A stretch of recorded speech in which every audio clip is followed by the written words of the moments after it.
Hello, good morning. Welcome to Breakfast with Rachel Burden and Roger Johnson. Our headlines today. Health bosses' message to the over 50s. Book a coronavirus vaccination before supplies become limited next month. It's never too late. It's an evergreen offer. If you've decided now, actually, I'm ready for my vaccination, you will absolutely be able to get it. As England prepares for lockdown changes on Monday, the head of the NHS warns the public not to squander the gains made against COVID in recent months. High tide fails to dislodge the giant container ship blocking the Suez Canal in Egypt. Good morning. The World Cup qualifiers continue. Scotland take on Israel, while England face Albania later, looking to make it 2 wins from 2. Iceland's hottest attraction, how an erupting volcano has become a popular alternative to cinemas and theatres. Hello there, good morning. It's a windy, warmer day today, but we've got some rain moving its way northwards. Now, next week, you're going to need a pair of shorts and a warm coat. And I'll explain why later on. Good morning. Thank you for being with us. Sunday the 28th of March, and don't forget the clocks have gone forward an hour, so it is a minute past 6 o'clock. And our top story this morning, the NHS in England is urging the over 50s to book a coronavirus vaccination before an expected shortage of supply next month. A quarter of those aged between 50 and 54 haven't been vaccinated. The NHS will concentrate on delivering second doses in April, meaning that there will be fewer first appointments available, as Charlotte Wright reports. This is progress. Every needle in each arm, one step further in the fight against coronavirus. And today, a new milestone for England. This is wonderful. So we have now protected 2.5 million people with their second dose on a background of over 25 million people in England having had their first dose. So it's really quite phenomenal numbers, and we will keep going. Across the UK as a whole, the first dose has been administered to more than 29 million people. The government says it's on track to reach all 9 priority groups by the 15th of April. But as the UK rollout steams ahead, a group of health and development organisations have written to the Prime Minister, urging him to help other countries. The groups, including the research foundation Wellcome and the charity Save the Children, say such is the success of the UK's vaccine strategy that even after the entire population has been given both doses of the vaccine, Britain could potentially have an excess of more than 100 million doses in advance orders, putting it in a strong position to support global vaccination efforts. The government says it will share the majority of any future surplus supply when available. We're not quite there yet, though. The UK is first expected to see a reduction in supply next month, following the need to retest a batch and a delay in the arrival of some imports from India.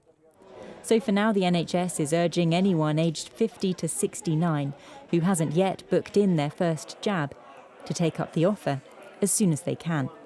Charlotte Wright, BBC News. People should not squander the gains made against coronavirus in recent months. That is a warning from the head of NHS England. Yes, Professor Stephen Powis said enormous progress had been made, but it does not mean that the job is done. He made the comments ahead of lockdown restrictions in England easing tomorrow, allowing groups of 6 or 2 households to meet outside and in private gardens. The stay-at-home rule is also ending. Our reporter Simon Jones joins us now. So Simon, just give us some more details about what the warnings are specifically from Stephen Powis here. Yes, this warning is important because it comes from the medical director at NHS England, who has been at the forefront of fighting coronavirus. Now, it's a big day in England tomorrow because the stay-at-home rule officially comes to an end. We're still being urged not to make unnecessary journeys and stay local, but you will be allowed to meet outside in a group of up to 6 people or 2 households, and that can be in a private garden. And on top of that, outdoor sporting facilities will reopen. But Professor Stephen Powis says that the virus isn't defeated yet. We have made great gains over the past year, thanks a large part due to the vaccination programme. But he says we mustn't squander what we have achieved yet, and the virus still has power to cause chaos as well. And I think he's speaking out because what he's trying to say to people is we mustn't go too quickly down the route out of lockdown. on. Now, making this message is really an appeal to people to be sensible. Now, as well as this, we've also got lockdown restrictions already being eased in Wales. Yesterday, people in Wales were told they could travel in the country, which they hadn't been able to do before. In Scotland, on Good Friday, the stay-at-home message becomes stay local, and in Northern Ireland, restrictions are being eased on the 12th of April. But the message very much from this man at the NHS is we must be careful and we must be cautious. Thank you very much, Simon.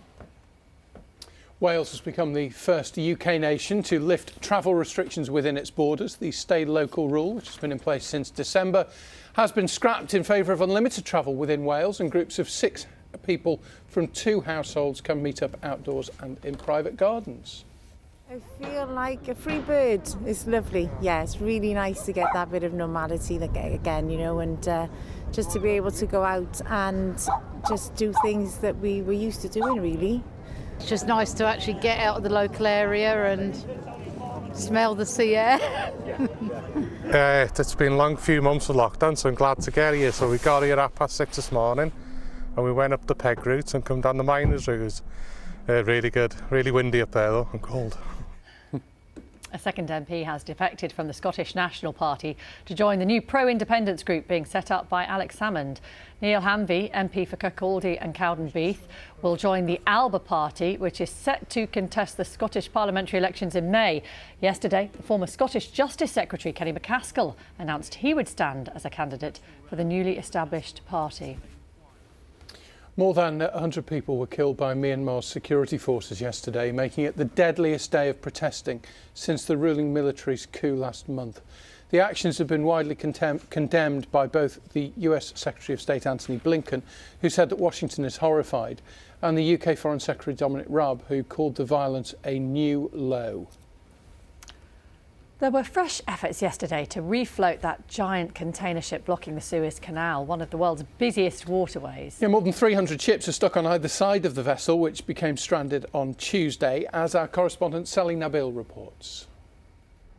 The operation to refloat the giant container ship blocking one of the world's busiest waterways continues in Egypt's Red Sea.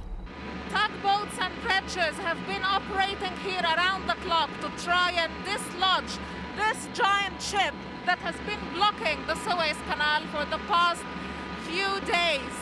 We understand that huge amounts of sand have been removed to make room for the ship to move. Congestion continues to pile up in this strategic waterway, and the longer this ship is stuck here, the more disruption there will be to global trade. A vast traffic jam continues to build, with more than 300 ships stuck on either side of the vessel, which is holding up £7 billion worth of goods each day. Strong wind had been given as the reason for the grounding of the Ever Given. Officials suggested other factors could have been to blame. There could be a lot of mistakes, but we can't say what they are now. The only mistake we can be sure of now is the wind and the sandstorm. This is not the main one, like I said, but the rest will become clearer in the investigation. The ship's managers said initial investigations suggested strong winds led to its grounding. More tugboats will arrive on Sunday to help, with all efforts focused on freeing up the canal as soon as possible. Sally Nabil, BBC News, Suez. A number of drivers for the meal delivery company Deliveroo are planning to go on strike to protest against the way that they are employed. It comes as the company prepares to float on the London Stock Exchange. Our business correspondent Katie Prescott reports. A business cooked up in the UK, making takeaway meals accessible around the world. Deliveroo is a homegrown success story. Its launch on the London stock market is a huge event. But this is being overshadowed by criticism of how the company employs its delivery drivers as independent contractors, not entitled to benefits or the minimum wage. Some investors say that's putting them off. Deliveroo has contractors rather than employees, and as with the Uber ruling, there is a significant chance that in due course, people who bicycle for Deliveroo as contractors will be given the rights of employees and therefore this will impact the long-term profitability of Deliveroo. So pressure on the company about this employment model is mounting, as others, such as Uber, make their drivers officially workers, entitled to benefits. Deliveroo drivers from one union plan to go on strike over the issue.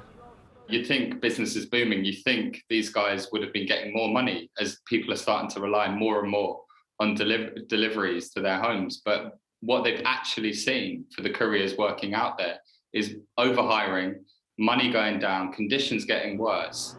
But these strikers make up a tiny fraction of the workforce. And Deliveroo says Deliveroo riders have the complete freedom to choose when and where to work. 50,000 riders choose to work with Deliveroo, and thousands more people apply to work with us every week.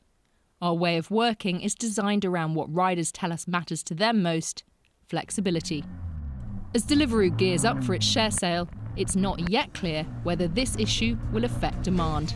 Katie Prescott, BBC News.